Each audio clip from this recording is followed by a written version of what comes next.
Hello, in this video I'm going to talk about scrying because this has been announced to be going to be added to the game as a base game function when they include the Greymoor chapter to base game later on this year. Um, with the Western Skyrim chapter being involved, you can have the ability to start scrying when that becomes live. But the good news is you can farm leads now and obtain them on your account so that when that does happen to switch, if you don't have access to scrying as of right now, you can have the leads ready to go on your account when that switch does happen. So I'm going to talk about a couple of things here before we get going on to the main focus of the video. If you're curious about leads in the game, you can go to Journal and Antiquity Codex, and then this will show all of the scryable leads here if you have done something in collecting the leads. Otherwise, you can specifically look up leads in the uh, Antiquities Codex area.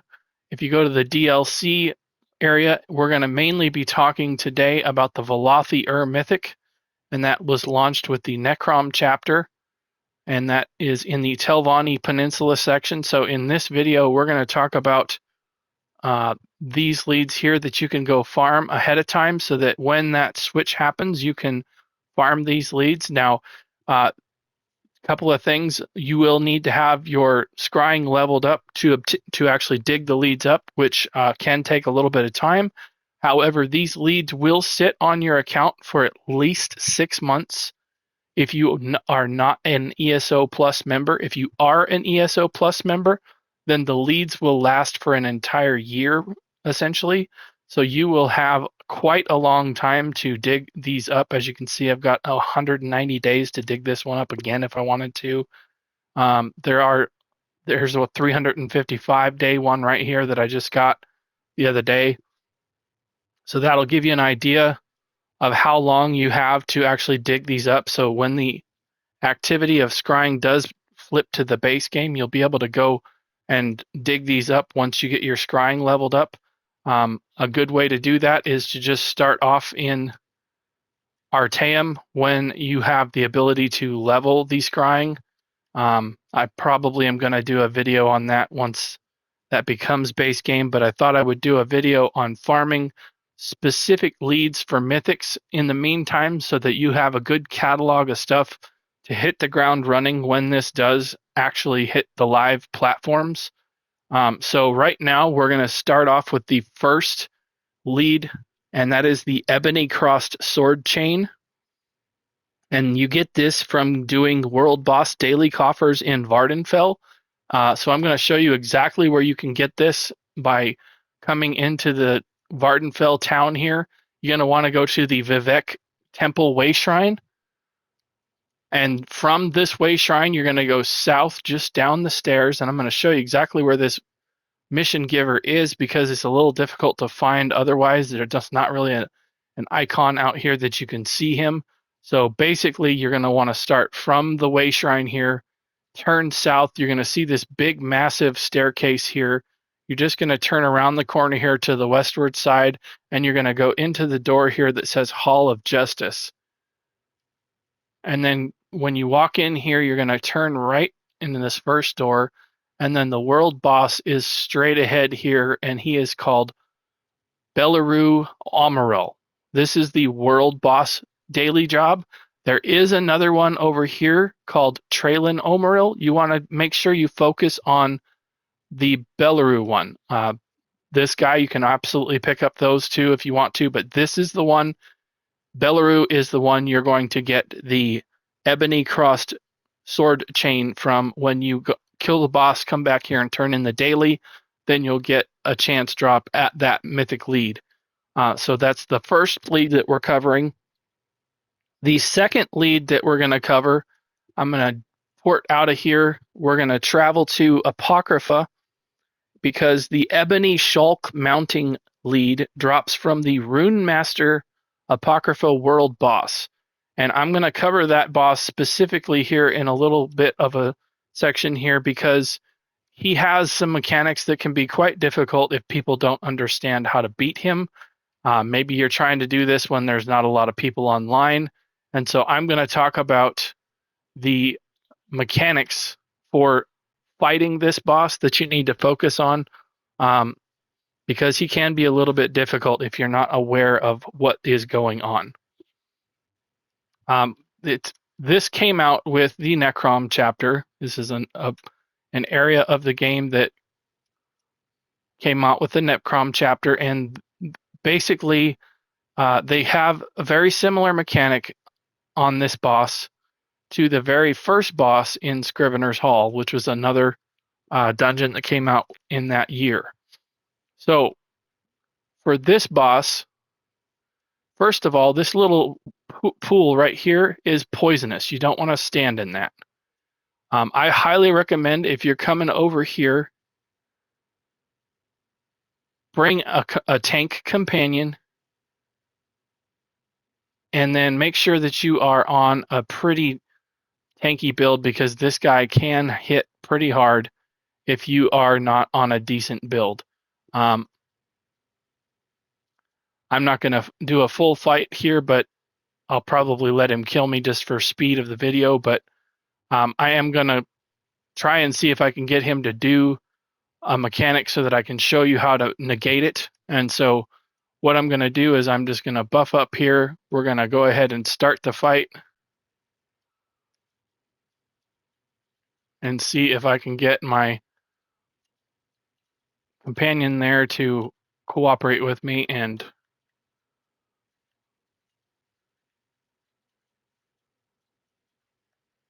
okay, so he's teleporting around. All right, so here, right here, this mechanic, you want to stand in this ring and hold block when he does that. If you don't do that, he's going to have a massive explosion that comes out. So another thing that he does is he exhibits a lot of mechanics like the minigame bosses in the Infinite Archive. And so you have to bash him a lot as well. He's going to kill me right here, and that's fine. I'll just port to the way shrine and I can keep talking. But that is essentially the two mechanics that you really have to pay attention to for him. When he puts that little icon on the ground, you want to make sure you stand inside of it and hold block. And then another one is you want to make sure that you bash him when he starts that channel. So those are the two main things. Another thing regarding him is he's going to activate some of those gems that are in the room. You want to make sure you focus and kill those when they become active, because they also do area of effect damage and they can hit pretty hard. But if you defeat him, you have a chance drop of getting the Ebony Shalk mounting. Okay, so next up, I'm going to travel to my group member here because I've got that person sitting right in the next location, and that is a delve that is located in the Telvanni Peninsula, and it is called the Camonnaruhn delve. Camonnaruhn delve, I'm not sure how you pronounce that, but basically, if you're in the Telvanni Peninsula, it is in the southwestern point here in this location. If you travel to the Aldisra Way Shrine or the Alavelis Way Shrine and then travel west, and either northwest or southwest, depending on which one you started on, you got to follow this little dotted line here to get there. There's a little pathway right here to get into this area, and then you can get into the delve right here. And the objective inside here is to kill the delve boss, which is right here, and her name is Matron Shruchak. And what you need to do is, I usually would mark it. If you don't have add-ons like I'm using right now, I'm using the Eyes of the Undaunted. As you can see, if you walk this direction, you can't walk straight to the boss because it's got a barrier here. So what you'll need to do is come around this direction and swoop around to get the boss. But essentially, when you kill this boss, you will be able to get a chance drop of the gold Mandibular Cradle. And so we'll pour it out of here and the next one that we are going to talk about is the Scrivener's Hall Dungeon Trophy Room chests. Now, I'm going to talk about that here because there's a little bit of a mechanic that people don't really kind of know about, possibly. You do not have to complete the dungeon if you already have keys. There are two types of keys you can obtain by doing this dungeon. I'm going to go into the dungeon here and talk about how you obtain the keys, what types of keys you can get, and then if you already have keys, what can you do? So in my inventory, I have small keys. These are awarded by killing the scamps in normal version of Scrivener's Hall. If you do the dungeon on Vet, you'll get large keys, and the difference is the small keys open the small chests, the large keys open the large chests. So that's the big difference there. Essentially, once you go into the dungeon here,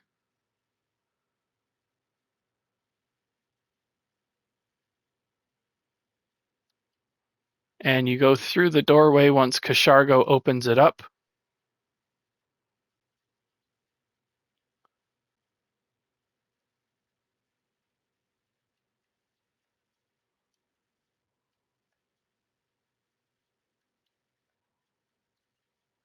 just clear this mob out here.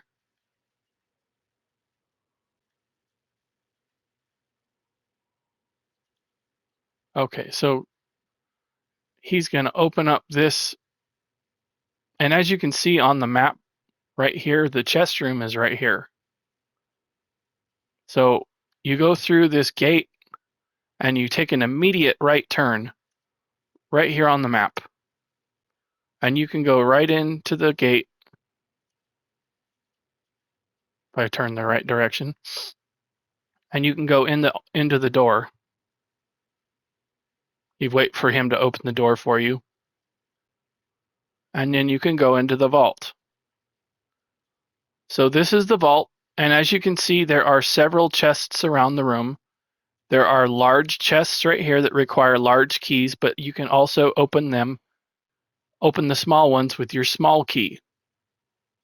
And so, for example, I can open this one right here and see what I get. Didn't get a lead.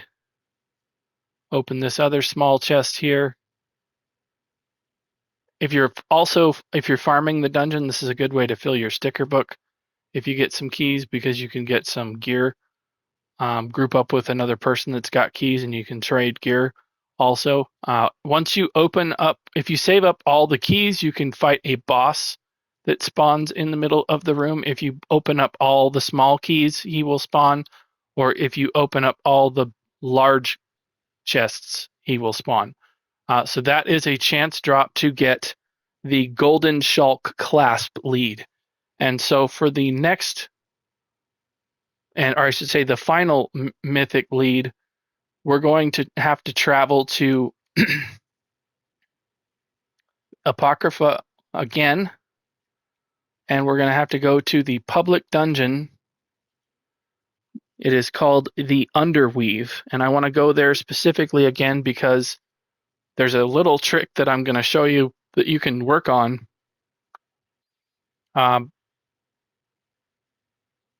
If you're looking to try and farm for the lead, but you're also maybe wanting to get skill points and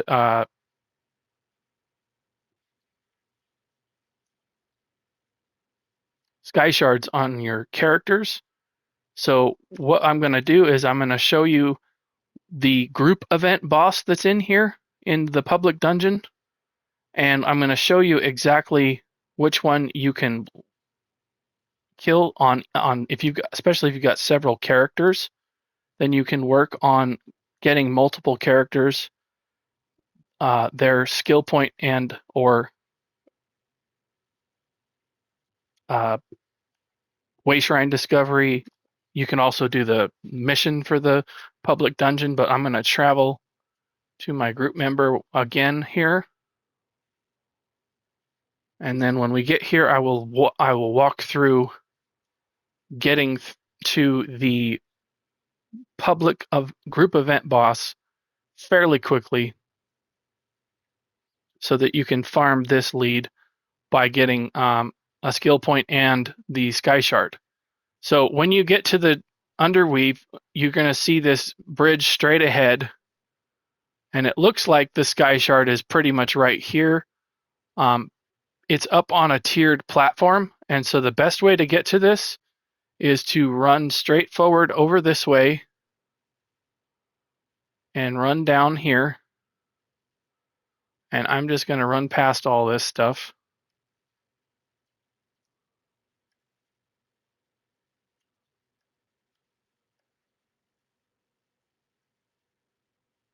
And you're going to run around to this kind of northeast direction to these stairs that are straight ahead.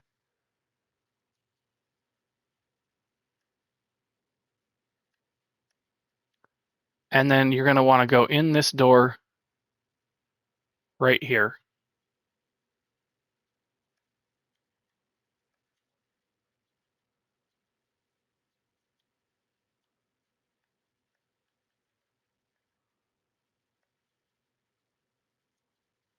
Into the Underweave heart.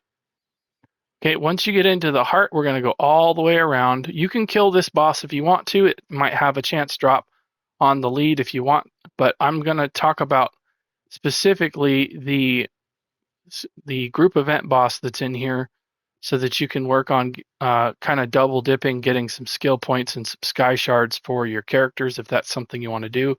If you don't want to do that, you can obviously just stop and kill the bosses that are in here, but you're just going to want to go all the way around to the straight ahead door here.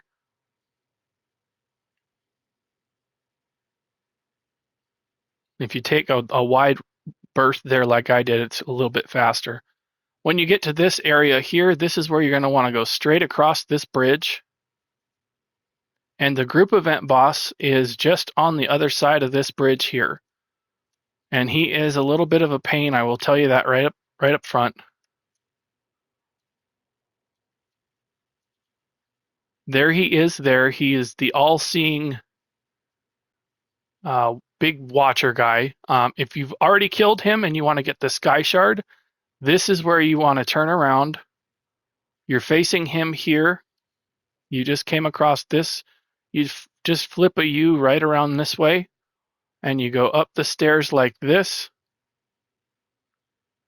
And then when you get up to this platform, you just go off to the side here, drop down this ledge, and then this ledge, and then this is where the sky shard is, right here. And so that is how you farm the Lucent Cabochon lead for the Velothi Ur-Mage's Amulet. If you get these leads right now, you'll be able to farm it when the Scrying becomes available later on this year. Farm them now, get them all loaded onto your account. That way you've got a lot of stuff to work on when it does flip. If you thought this video was helpful or useful or interesting, please consider liking the video and subscribing to my YouTube channel.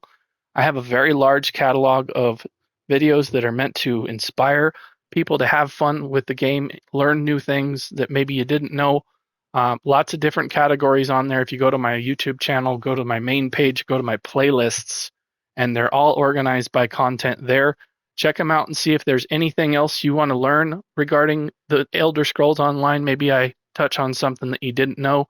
If you're looking at farming other mythics, I have previously done videos on the Ring of the Pale Order as well as the Shattered Paths Signet mythic. I will link those videos in the description, so if you are curious on where to get the leads for those mythics, I will link the videos in the description and you can pull those up as well.